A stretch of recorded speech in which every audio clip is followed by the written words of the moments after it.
असताना सणाच्या उजाळावाती मान्यवरांनी शुभहस्ते प्रज्वलित कराव्या ज्ञानज्योती. करवी राज्य संस्थापिका आमची स्मृती देवता छत्रपती महाराणी ताराराणी यांची आज 262वी पुण्यतिथी आहे.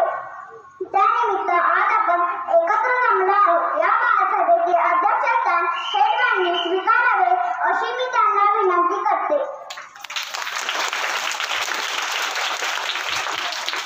धन्यवाद मॅडम. आता आपल्या समोर छत्रपती महाराणी ताराराणी यांचे प्रतिकृपाने अगमन होईल. सर्वांनी त्यांचे टाळ्या वाजवून स्वागत करायचे आहे.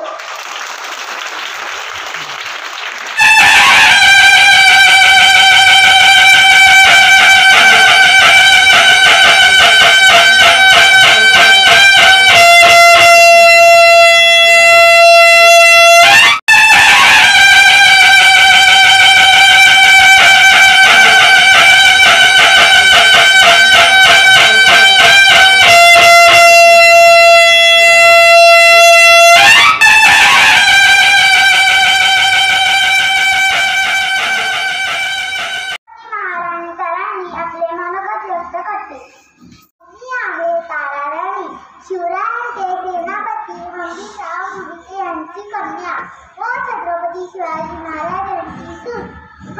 मी लहानपणी घोड्यावर बसणे, तलवार चालवणे असे लष्करी शिक्षण घेतले. मी शूर व धाडसी होते. मी स्वराज्याचा मोठा शत्रू औरंगजेब याच्याशी 7 वर्ष लढा दिला. हिंदवी स्वराज्याचे रक्षण केले. कोल्हापूर येथे मराठ्यांची नवीन गादी स्थापन केली म्हणून आम्हाला करवी राज्य संस्थापिका असे म्हणतात. आता तुम्ही ज्या शाळेत शिकत आहात त्या शाळेलाही काकाजींनी आमचेच नाव दिले आहे, ताराराणी विद्यापीठ.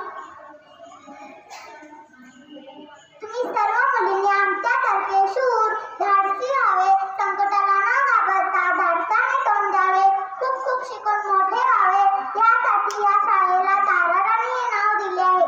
मग तुम्ही खूप खूप अभ्यास करणार ना? खूप खूप शिका, मोठे व्हा, आपल्या देशाचे रक्षण करा. धन्यवाद. यानंतर आपल्याला छत्रपती महाराणी ताराराणी यांच्या कार्याची ओळख गोष्ट रूपातून करून द्यावी अशी मी सर्व टीचरांना विनंती करते. आणि मग अशा काळामध्ये मग या ताराराणी त्यावेळी डगमगल्या नाहीत बरं का. ताराराणी त्यावेळी डगमगल्या नाही. त्यावेळी त्यांचे सेनापती होते संताजी घोरपडे, धनाजी जाधव. या शूर सेनापतींच्या मदतीने त्यांनी राज्यकारभाराची सगळी सूत्र आपल्या हातामध्ये घेतली. बघा 1690 साली ताराराणींच्या स्फूर्तीने मुघलांवरती मराठी फौजेने काय केलं? आक्रमण केलं. ठिकठिकाणी त्यांचा पराभव झाला आणि मराठी माणसांमध्ये पुन्हा एकदा आत्मविश्वास निर्माण झाला. मग 1690 साली काय झालं? 1696 साली काय झालं बघा, तर ताराराणींना पुत्ररत्न झाले, मुलगा झाला आणि मुलाचं नाव ठेवलं शिवाजी. का शिवाजी नाव ठेवलं सांगा? तर शिवरायांसारखं ताराराणींचे सासरे म्हणजे कोण सांगा? शिवाजी महाराज. शिवाजी महाराज अतिशय शूर होते, पराक्रमी होते. तर त्यांच्यासारखं आपल्या मुलानं व्हावं, आपला मुलगा तसा व्हावा म्हणून त्यांनी आपल्या मुलाचं नाव काय ठेवलं? शिवाजी असं ठेवलं. आणि मग हा असा राज्यकारभार सुरू असताना राजाराम महाराज होते कर्नाटकमध्ये आणि राजारामांची प्रकृती ही जराशी कशी होती? नाजूक होती, अशक्त होती. पण त्या विरुद्ध त्या उलट ताराराणी कशा होत्या माहितीये? अतिशय सशक्त अशा काटक अशा ताराराणी होत्या. म्हणजे एखाद्या युद्धाचं नेतृत्व करायला सुद्धा त्या मागे पुढे पाहायच्या नाही. मराठे मुघल असा संघर्ष चालूच होता. आणि त्यावेळी काय झालं बघा, अशीच एक 5-6 वर्ष निघून गेली आणि स्वराज्य पुन्हा एकदा संकटात सापडलं. काय झालं तर राजाराम महाराजांचा मृत्यू झाला. राजाराम महाराजांचा मृत्यू झाला त्यावेळी ते होते सिंहगडावरती. कुठं होते? सिंहगडावरती. पुन्हा एकदा कोणाला आनंद झाला असेल सांगा? कोणाला आनंद झाला? औरंगजेब बादशाहला खूप आनंद झाला. त्याला आता वाटायला लागलं शिवराय नाही, संभाजीराजे नाही, राजाराम महाराज पण नाही, आता ही एकटी ताराराणी, ही तर एक स्त्री आहे, ती आता आपलं काही वाकडं करू शकणार नाही आणि आपण आता सहज हे स्वराज्य जिंकू शकतो असा आत्मविश्वास त्याच्यामध्ये निर्माण झाला. आणि मग त्यानं काय केलं बघा औरंगजेब बादशहानं, तर एकामागून एक किल्ले घेण्याचा सपाटा लावला. त्याला असं वाटायला लागलं की या मराठ्यांची सगळी शक्ती म्हणजे हे किल्ले आहेत आणि हे किल्ले घेण्याचा त्यानं सपाटा लावला. परंतु आपली ही ताराराणी साधीसुधी नव्हती, तर तिचं असं धोरण होतं की किल्ला आला काय आणि गेला काय. या मुघलांना जर आपल्या स्वराज्यातून जर हकलवून लावलं तर किल्ले आपोआपच आपले होतील. त्यामुळं किल्ला आला काय आणि गेला काय याचा त्यांना काहीही फरक पडत नव्हता. आणखीन एक महत्वाचं युद्धतंत्र त्यांनी त्यावेळी स्वीकारलं. म्हणजे काय, तर या सगळ्या विखुरलेले जे मराठे होते त्या मराठ्यांना एकत्र आणण्याचं काम त्यांनी ताराराणींनी त्या काळामध्ये केलं. बघा आणखीन एक युद्धतंत्र काय होतं त्यांचं, तर गनिमी कावा जो शिवरायांनी वापरला होता तोच यांनीही वापरला. सर्व शक्तीनिशी काय करायचं, मुघलांच्या फौजांवरती तुटून पडायचं आणि काय करायचं, त्यांच्यामध्ये भीती निर्माण करायची. त्यामुळे काय व्हायचं की हे मराठी आले कुठून आणि गेले कुठे असा प्रश्न त्या मुघलांच्या फौजांमध्ये पडायचा. त्यामुळे एक प्रकारची भीती त्यांच्या मनामध्ये निर्माण व्हायची. बघा ताराराणी ह्या स्वतः युद्धभूमीवर जायच्या. काय करायच्या, स्वतः आपण टीव्ही मध्ये पाहतो की नाही, युद्ध लढाई बघतो की नाही, तर ताराराणी स्वतः हातात तलवार घेऊन घोड्यावर बसून घोडदौड करत काय करायच्या, एका किल्ल्यावर दुसऱ्या किल्ल्यावरती जायच्या, स्वतः युद्धांचं काय करायच्या, नेतृत्व करायच्या, लढाई करायच्या, किल्ल्यावरची सुरक्षा कडक करायच्या आणि फौजांचं नेतृत्व करून स्वतः लढाईला पण जायच्या. व त्यांना यामध्ये यश सुद्धा मिळायचं कारण स्वतः लढाई करायच्या आणि तेवढी स्फूर्ती त्या आपल्या सैन्यांनाही द्यायच्या. आणि असं त्यांना सारखं ज्यावेळी त्या लढाईला गेल्या त्यावेळी त्यांना यश मिळत गेलं. आणि या उलट औरंगजेबाचं काय झालं सांगा, त्याला सतत अपयश येत गेलं. तो कधीही मराठ्यांच्या बरोबर जिंकू शकला नाही. आणि हिंदवी स्वराज्य त्याला असं वाटायचं, कधीच त्याला असं वाटत नव्हतं की हिंदवी स्वराज्य हे त्याच्याकडेच असावं, एकतर जिंकावं किंवा नष्ट करावं असा त्याचा हेतू होता. पण तो हेतू साध्य झाला का ग? नाही. तर हिंदवी स्वराज्याची ही घडी होती, ती घडी विस्कटायला लागली होती. परंतु मोठ्या हिमतीने ताराराणीने काय केलं, तर हिंदवी स्वराज्य रक्षणाचं जे काम होतं ते त्यावेळी केलं. बघा मग काय केलं ताराराणींनी, तर ताराराणींनी स्वतः युद्धाला लढाईला जायच्या. त्या ठिकाणी मुघलांची जी ठाणी होती, आपल्या देशामध्ये जेवढ्या ठिकाणी मुघलांची ठाणी होती त्या ठिकाणी सगळ्या ठिकाणी मुघलांच्या फौजांवरती काय केले, हल्ले केले, लढाई केली, त्यांची ती ठाणी उद्ध्वस्त केली. आणि मग इकडं हा बादशहा चिडला, औरंगजेब बादशहाला खूप राग आला. त्यानं पण काय केलं, तर आपल्या या मराठी साम्राज्यामध्ये त्यानेही फौजा पाठवल्या आणि आपले साम्राज्य नष्ट करण्याचा त्याने प्रयत्न केला. पण तो प्रयत्न सफल झाला नाही. सतत त्याला अपयश येत गेलं आणि अपयश आल्यामुळं तो निराश झाला, हतबल झाला. त्याला असं वाटत होतं की माझ्याकडे एवढं सैन्य आहे, एवढं लाखो सैन्य आहे, मी सहज काय करू शकतो, हिंदवी स्वराज्यावर माझं राज्य प्रस्थापित करू शकतो. पण तसं झालं नाही. या एका स्त्री समोर म्हणजे ताराराणी समोर तो हतबल झाला. पूर्ण सामर्थ्यानिशी तो लढत होता, परंतु ताराराणी समोर त्यांचा काहीही टिकाव लागला नाही. बघा हिंदवी स्वराज्य त्याला पहिल्यापासूनच खूपच होतं. कोणाला, तर औरंगजेबाला. आणि मग नंतर काय होतं गेलं, तर सततच्या अपयशाने तोही हतबल झाला, निराश झाला. आणि मग हा बादशाह काय झालं, आणि त्याचं सैन्याला सुद्धा वाटायला लागलं की हे नद्या, नाले, डोंगर पर्वत जंगली जनावरं तिथं असायची. यातून आपली सुटका व्हावी असं वाटायचं. कारण का तर तारा राणींच्या एक लक्षात आलं होतं बघा की औरंगजेब बादशाह काय करायचा तर किल्ले घेण्याचा त्याला सपाटा चालू केला. मग किल्ले केव्हा घ्यायचा? पावसाळा संपला की तो किल्ले जिंकण्याच्या मोहिमेवर बाहेर पडायचा. मग किल्ला हस्तगत झाला की किल्ल्याला वेढा द्यायचा. मग आपले मराठे काय करायचे? तो किल्ला आपल्या ताब्यात घेण्यासाठी 5-7 महिने असे त्याच्यासोबत लढाई करायचे. परत काय होतं ग? 5-7 महिन्याने पुन्हा पावसाळा यायचा. मग हा बादशाह काय करायचा? पुन्हा आपले पावसाळा आला की सैन्याला अडचण व्हायची, त्रास व्हायचा. त्यामुळे काय करायचं? पुन्हा मोहीम थांबवायचा आणि पावसाळा संपला की परत आणि किल्ले घेण्याच्या मोहिमेवर बाहेर पडायचा. हे धोरण, हे बादशाहचं धोरण आहे. हे तारा राणीने ओळखलं होतं. मग वर्षाकाठी एकच किल्ला या औरंगजेब बादशाहाला मिळायचा. मग तारा राणीने असं लक्षात घेतलं की एक एक किल्ला घेण्याच्या नादात 5 ते 6 वर्ष या औरंगजेब बादशाहाला झुलवत ठेवायचं. म्हणजे एकच किल्ला तो घेणार आणि आपण 5-6 महिने तो लढवायचा आणि त्यात 1 वर्ष संपून जाणार. असं करत करत किती वर्ष झाली? 7 वर्ष झाली.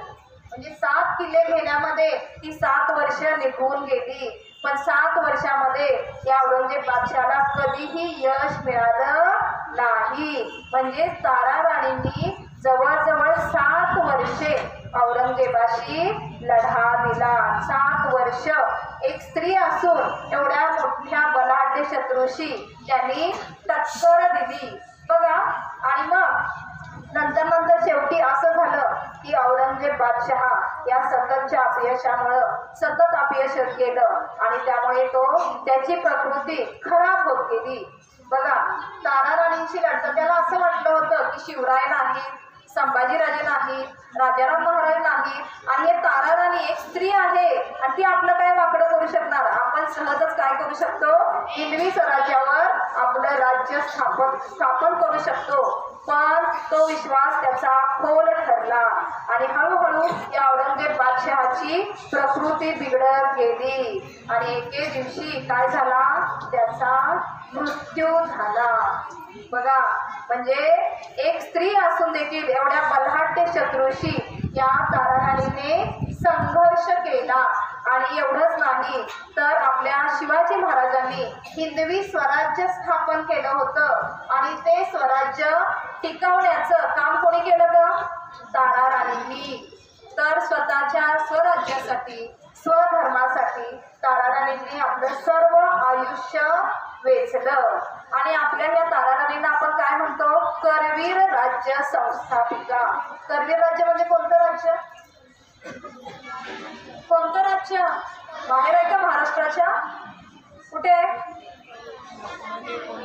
आपलं कोल्हापूर. करवीर राज्य म्हणजे कोल्हापूर. कुठं बाहेर नाही जावं. करवीर राज्य म्हणजे आपलं राज्य. आणि आपल्या या उषाराजी हायस्कूलच्या समोर तारा राणींचा पुतळा आहे. पाहिलाय तुम्ही? कसा पुतळा आहे तो? घोड्यावर बसलेला, त्याला अश्वारूढ पुतळा असं म्हणतात.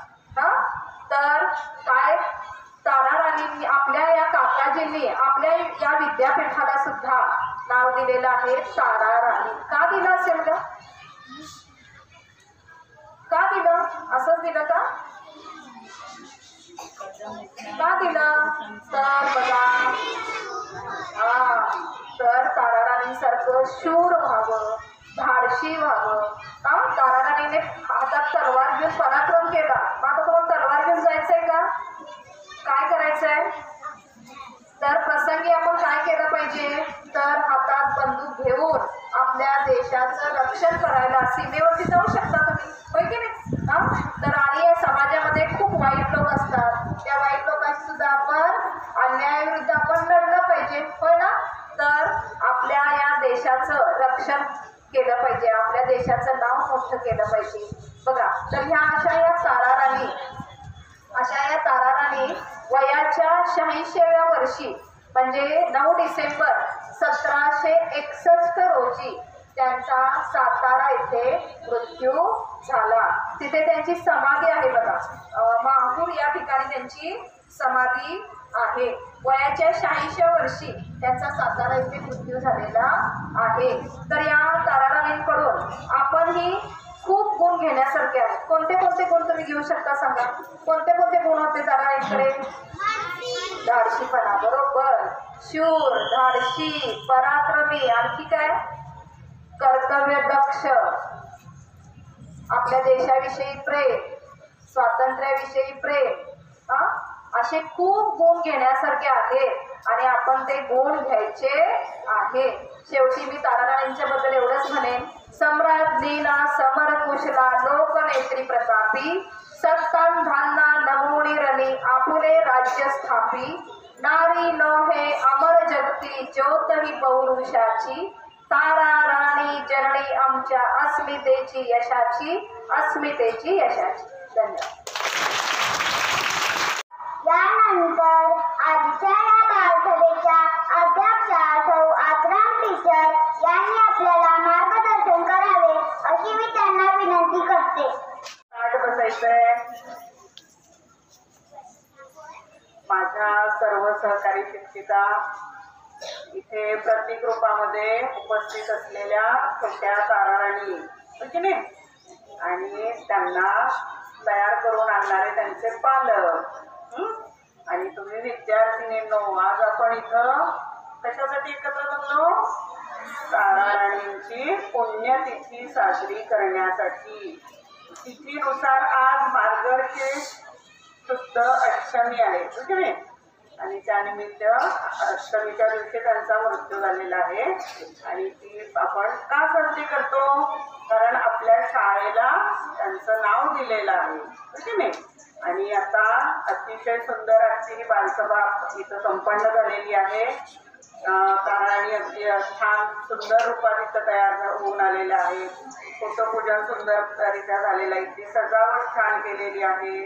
आणि आपल्या सरकर टीचरांनी, तुम्ही मुलींनी अतिशय सुंदर अशी ताराराणींची माहिती सांगितलेली आहे, हो की नाही? आपण भाषण म्हणायचं नाही, आपण माहिती सगळी ऐकलेली आहे आणि तुमच्या ज्ञानामध्ये भर पडला की नाही? आपल्या शाळेला त्यांचं नाव आहे, त्या कोण आहेत, त्या कशा होत्या, हा सुंदर असा चित्रपट आपल्या डोळ्यासमोर उभा राहिला. आणि ताराराणींचा सिनेमा सुद्धा आहे बरं का. मी कधी टीव्हीला लागला तर बघा. आणि हल्ली तर काय, आपल्याला यूट्यूबला पण सर्च केलं की ताराराणींची सगळी माहिती, चित्रपट सुद्धा 1-1.5 तासाचं छोटी फिल्म असेल, ती सुद्धा तुम्ही तुमच्या टीव्हीला काय आपलं पेनड्राईव्ह वगैरे जोडून बघू शकताय. इतकी सुंदर सोय झालेली आहे. म्हणजे ते टीव्हीला कधीतरी लागल्यावरच आपण बघितलं पाहिजे असं काही नाही. तर तुम्ही केव्हाही ताराराणींची माहिती, तुम्हाला जे जे तुम्ही ऐकलात ते तुम्ही प्रत्यक्ष तिथं पाहू शकताय, कळलं? असा हा आजचा कार्यक्रम अतिशय छान सुंदररित्या इथं छान संपन्न झालेला आहे. आणि तुम्ही मुली अतिशय छान बसलात. माहिती अगदी मी बघत होते, मन लावून ऐकत होता. कुणीही चुळबुळ केलेली नाही, अगदी 1ली पासून 4थी पर्यंतच्या मुली. त्यामुळे तुमचंही अतिशय कौतुक, सरकार टीचरांचंही कौतुक. त्यांनी छान सुंदर माहिती सांगितलेली आहे. थोडं एक छोटंसं 2 शब्द बोलून मी माझं भाषण संपवते. धन्यवाद. काम करण्यासाठी येत आहे माझी मैत्रीण कुमारी कथ्थक. माझे नाव कुमारी कथ्थक सागर चव्हाण. मी इयत्ता 2री अ मध्ये शिकते. आभाराचे गोडकाम करण्यासाठी आज मी इथे उभी आहे. छत्रपती महाराणी ताराराणींच्या पुण्यतिथीचा कार्यक्रम घडवून आणण्यासाठी आपल्या हेडबँडनी परवानगी दिली व बालसभेचे अध्यक्षस्थान स्वीकारले, याबद्दल मी त्यांचेही आभार मानते. माझी मैत्रीण त्यांना फुलांची वेणी अर्पण करेल, तिचा त्यांनी स्वीकार करावा अशी मी त्यांना विनंती करते.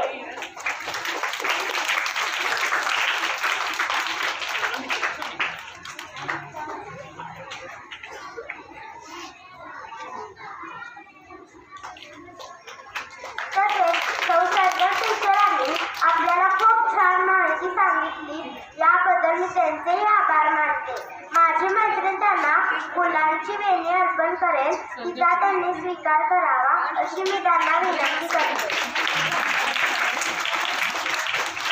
सर्व टीचरांनी हा कार्यक्रम